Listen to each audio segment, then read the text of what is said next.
자, 이제 2번을 보시면 문제 구조는 굉장히 간단해요. 문제는 이제 고려대학교 모의논술 문제로 나왔던 문제예요. 예전에. 뭐 학교 수준은 뭐 상당히 높다고 할 수 있지만 뭐 문제가 뭐 항상 그런 건 아니니까. 근데 그 나름대로 이제 까다로운 조건이라든 이런 것들은 있고 생각의 방향을 어떻게 정립해 가느냐에 따라서 앞에 문제도 그렇고요. 이것도 뭐 다른 거 없죠. 이거 병렬 연결에 대한 어떤 저항의 병렬 연결에 대한 계산법, 저항 계산법에 관한 소개만 간단하게 있지 나머지는 수학적인 어떤 이론을 준다니 그런 것들은 아니에요. 교과지까지 두 개의 저항을 그림 1과 같이 연결하는 방법을 직렬 연결이라고, 그림 2와 같이 연결하는 방법을 병렬 연결이라 한다. 크기가 R1과 R2인 두 개의 저항을 직렬로 연결할 때 합성 저항 R은 각각의 저항이 합과 같다. 두 개뿐만 아니라 연속되어지는 것들에 대해서도.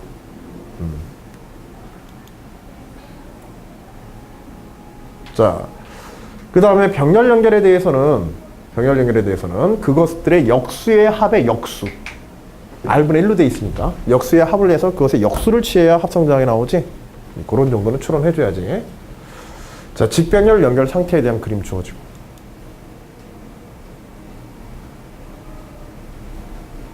자, 그림과 같이 1옴의 저항을 계산은 좀 쉽게 해주겠다. 1옴으로 줬다. 각 단계마다 계속해서 3개씩 붙여나갈 때 수학적 기납법을 이용하여 A와 B 사이의 합성저항이 감소함을 설명하고, 두 가지 조건이 들어있네요. 합성저항의 극한값에 대하여 서술하시오. 이거 뭐 극한에 따라도 되는 문제이기도 한데, 합성저항이니까는 뭐 어떤 수열의 합에 관한 계산식으로 나오겠지, 그치? 그래서 일반항을 구하고 그거에 대한 수열의 합의 계산을 하라. 혹은 n단계까지의 그냥 수열합 SN을 일반항으로 그냥 바로 구해도 되는 문제이기도 하고.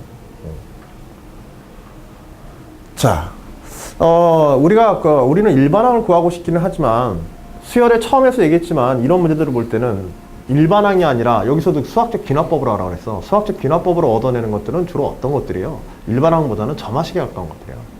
즉, 이 전 단계와 그런 시도부터 항상 먼저 하세요. 일반항을 한 번에 이거 좀 복잡해 보이잖아, 그래도. 그치? 그림 자체는. 당연히 복잡해 보이기 때문에 이런 경우에는 일반항을 먼저 시도하는 것보다는 점화식의 형태로. 그 점화식의 형태로 우리가 얻어내고 거기서 일반항을 취하는 그런 방식으로 접근하는 게 그러라고 수학적 기납법으로 한번 변화부터 설명해봐라. 이렇게 얘기를 한 거야. 알겠지?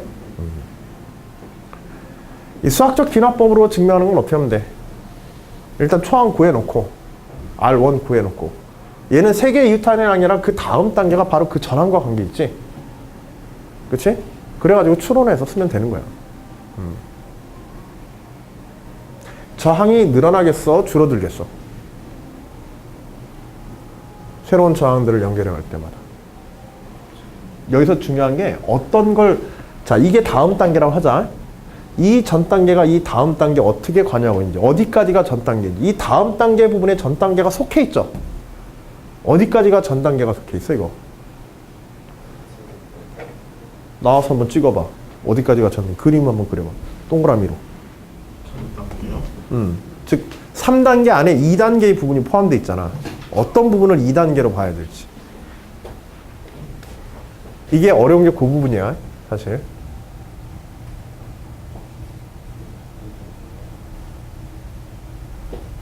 왼쪽이 2단계? 그러면 그렇게 해서 합성저항을 계산하려면 어떻게 계산해야겠어?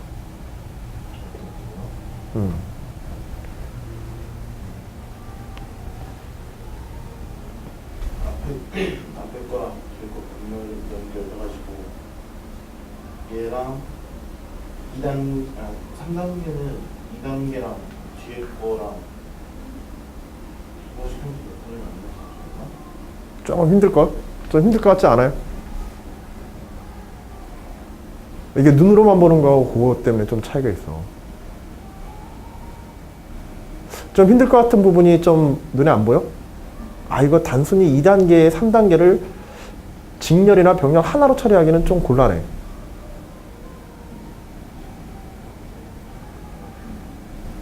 (2단계의) 결과의 저항값이 있다고 하자.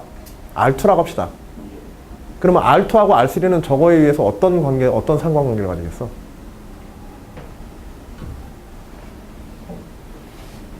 R3를 R2에 관한 식으로 한번 나타낸다고 생각하고 나타낸다고 생각하고 어떻게 하면 되겠냐고. 자, 지금 자네가 이렇게 분석했다면 생각해보자. 이렇게 분석했다면 요걸 지금 R2로 보겠다는 거잖아. 예. 그치? 그러면 R2에다가 저항 3개, 3ohm이죠? R2에다가 3ohm이 병렬 연결한 형태로 계산하면 될까? 되겠어? 안 돼. 왜 안 되는지 한번 잠깐 봐봐. 뭐 때문에 안 된다고 얘기할까 내가?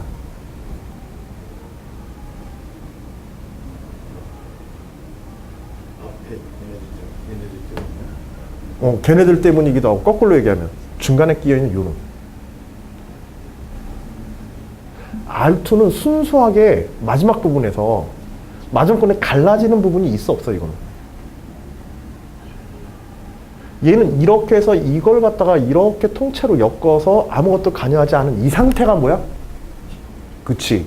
여기 앞에는 어떻게든 연결될 수 있지만은 요 뒤에는 더 이상 붙어있는 게 있으면 되는 거야 안 되는 거야? 안 되는 거야. 얘가 중간에 이게 껴버렸잖아. 그치? 얘가 이렇게 해서 이렇게 저항이 이렇게 해서 그냥 단순히 합해지는 게 아니란 말이야. 여기서는 단순히 합해져 있는데 여기서는 이렇게 단순히 합할 수 있어 없어? 없어. 여기가 병렬로 빠져나가기 때문에. 중간에 병렬로 빠져나가기 때문에. 무슨 얘기인지 이해돼? 자, 그러면 R2를 어떻게 잡아주면 좋을까? 눈치챈 것 같아서. R2를 여기가 아니라 R2를 다시 표시한다면 이 모양 그대로 들어있는 부분을 찾아서 잘라버리는 거야.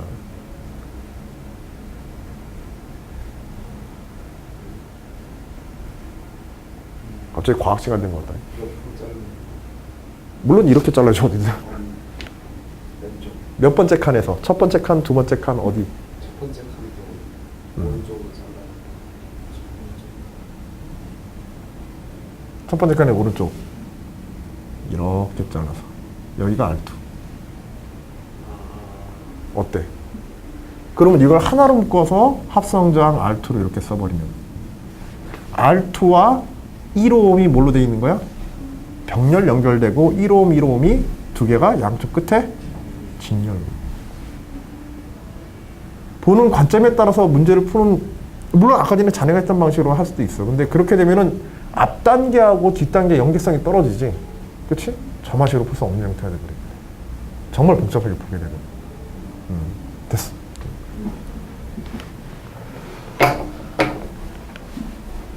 문제를 풀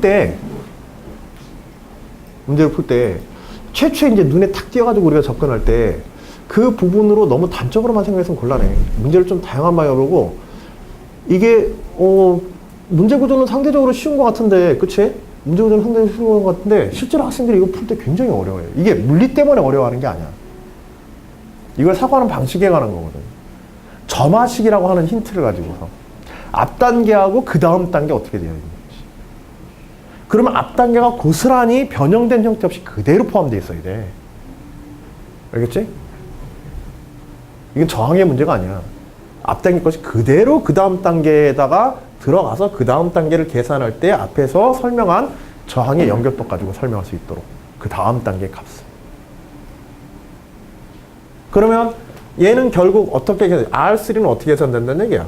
R3는 요게 지금 R2니까, 그치? R2하고 1ohm이 하나가 이렇게 병렬로 연결되고 1ohm, 1ohm이 이렇게 직렬로 연결되고 요걸 계산하는 문제가 돼요. 그치? 그래서 직렬 연결 두 개 2ohm은 그대로 직렬로 계산돼. 병렬 연결 합성저항은 둘의 역수의 역수지? 그치? 합의 역수. 그래서 R1과 R2와 1ohm에 대해서 어떻게 계산해야 되나? 그치? R2분의 1 플러스 R2 이렇게 계산돼야 됩니다.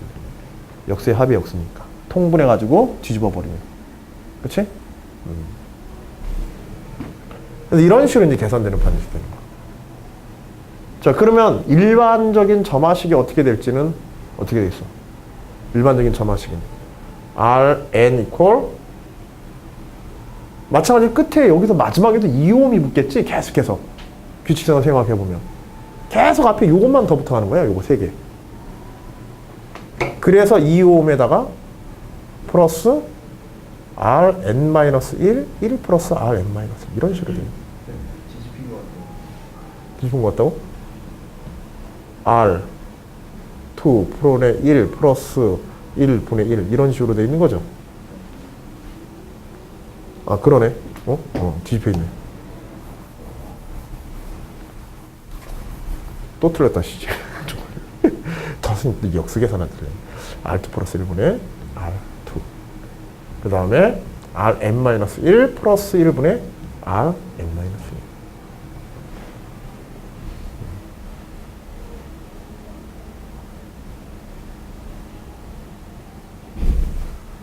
그러면 뭐 요거 이제 전화식 푸나요 문제.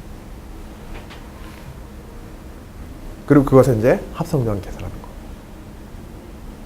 자, 이 합성장이 계속 감소하는 것은 어떻게 할 수 있을까?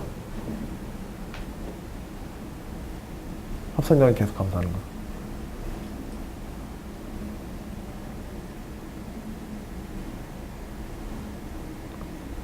문제에서는 수학적 기납법을 이용해서 감소하는 거, 감소함을 보이라고 그랬죠? 감소함.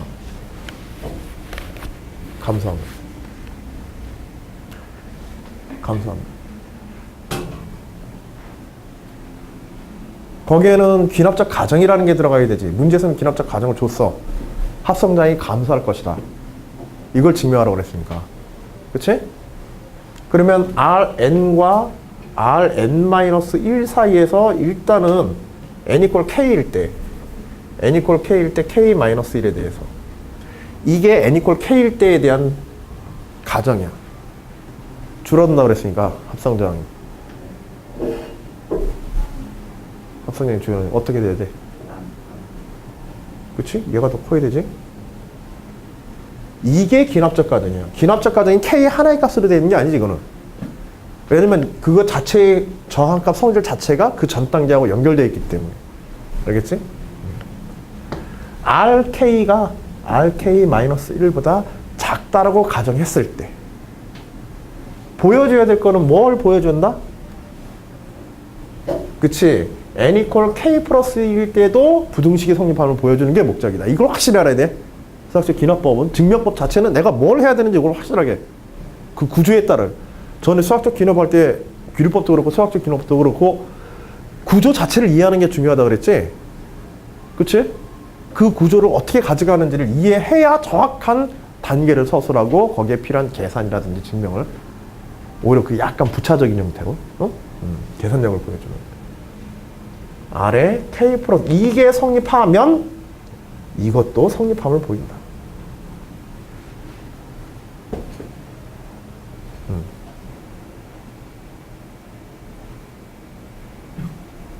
그럼 이제 뭐 해주면 돼?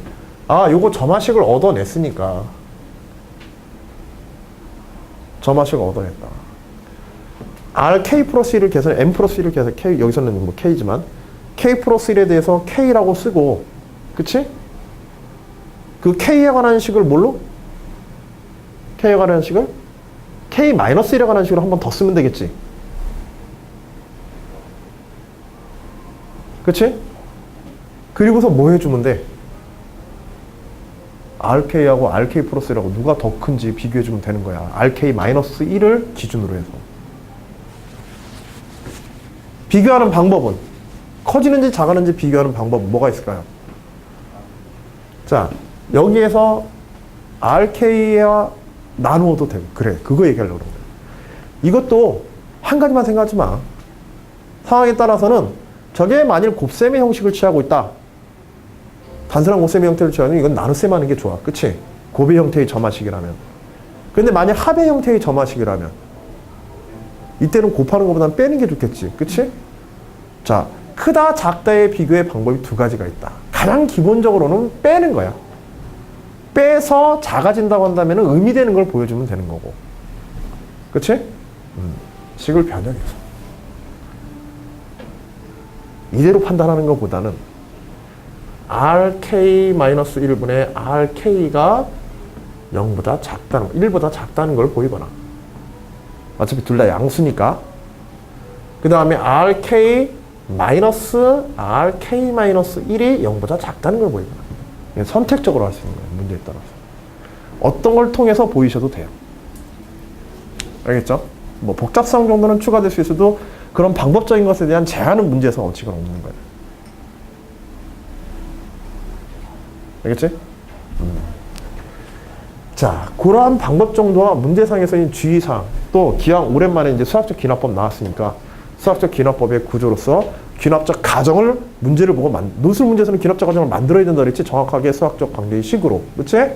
그리고 어떤 식을 증명할까요? 스스로 만든 다음에 그 다음에 이제 설명을 해나가는 거예요. 기납적 가정을 만들고 내가 증명할 대상을 만들고 증명해내고. 알겠지? 그리고 기왕이면 이런 이제 대소관계의 판단, 순차적인 대소관계의 판단들을 어떤 방법으로 할 수 있는가?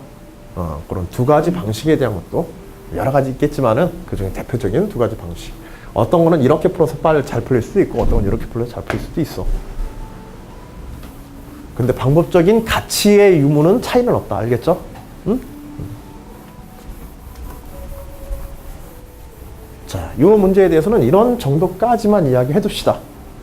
문제를 보고 수열의 점화식을 통해서 일반화시켜 나가는 방식을 택할 때 주의사항. 기본적으로 점화식은 n에서 n 플러스 1의 단계 혹은 n-의 n 단계가 어떻게 진행되는지 그것만 우리가 일반화한 것만 뽑아내면 된다 그랬지, 조건에서. 근데 중요한 것은 지금처럼 정확하게 n-1 단계가 도대체 그대로 가능한 한 그 상태 그대로 들어가 있는 부분을 찾아야지 n 플러스 1 단계에 속하면서 변형된 형태로 들어가는 부분이 되면 된다, 안 된다? 안 된다. 굉장히 골치 아파진다. 할 수 있을지는 몰라도 굉장히 골치 아파진다. 왜냐면 이 값 따로 계산한 다음에 나중에 이것 추가되었을 때 전체 이것의 값에 영향을 주게 된단 말이야. 알겠지? 그런 부분들을 조금 더 고민하는 그런 문제야. 아, 이렇게 보니까 이거 뭐 쉽지는 않다. 말은 쉽다라고 얘기를 했는데 미안하네, 괜히. 그래. 주의사항만큼 가치 있는 문제라고 생각하고 여러분들한테 한번 보라는 겁니다.